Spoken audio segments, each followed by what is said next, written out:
تصل لباولو جورج. شايف ما في تمريرتين ثلاث على بعض لنادي الاتحاد. كرة من عماد عالية وأمامية لفيكتور أمام المرمى، أمام المرمى يعني جول، أمام المرمى يعني جول.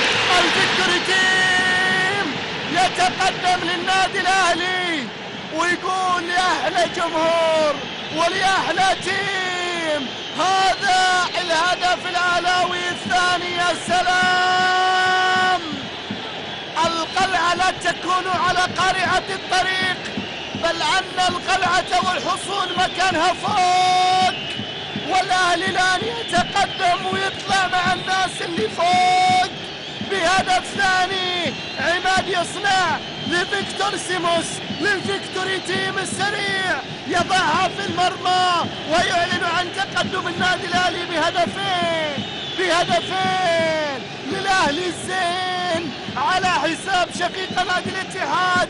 يا سلام يا عيني والله يجنن، وفي مرمى الاتي يتفنن. الأهلاوي يتقدم بهدفين مقابل